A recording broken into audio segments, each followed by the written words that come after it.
আসসালামু আলাইকুম দর্শক, সন্ধ্যা 10টার বাতার রিপোর্টে আপনাদের সবাইকে স্বাগতম। আগে বিস্তারিত, তারপর শিরোনাম। আসসালামু আলাইকুম দর্শক, সন্ধ্যা 10টার বাতারি রিপোর্টে আপনাদের স্বাগতম। প্রথমে বিস্তারিত, তারপর শিরোনাম।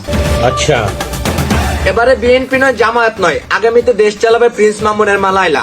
জানা গেল সুদর্শন মহিলার মানবতা এতই বড় যে 30টা পুরুষকে ভালোবেসেও বলেনি তার সেট মেমোরি। গত রাত 12টায় পোস্ট করলেন, বর্তমানে আমি সিঙ্গেল, কেউ আমায় বিয়ে করে করে নাও মিঙ্গেল।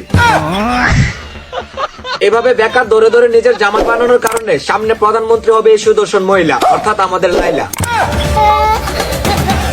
দেশে আবারও আন্দোলনের গণজোয়ার। আচ্ছা। এবার ইলেকশনে চিত্রনায়িকা মাহিয়া মাহি নির্বাচন করবে না বলে আন্দোলনে নেমে গেলেন যুবক ছেলেরা।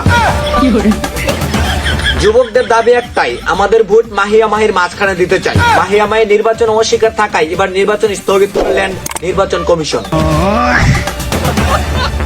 অপরদিকে আপনাদের জনপ্রিয় কন্টেইনার থরসব লেউটার ভাই পাবনা মেন্টালিজম হসপিটালে ভর্তিরত অবস্থায়।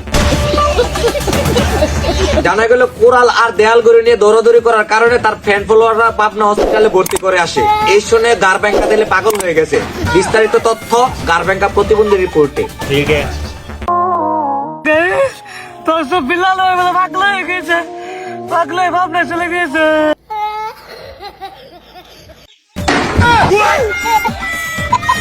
তো দর্শক, প্রতিবন্ধী দিলে স্বীকার করলো তারা এখন কি করে খাবে। তার গুরু এখন পাবনা হসপিটালে ডুস মারে। তাদের এই ঘটনা দেখে আমি বলি, যা এখন গিয়ে গোয়া মারা দিয়ে খা।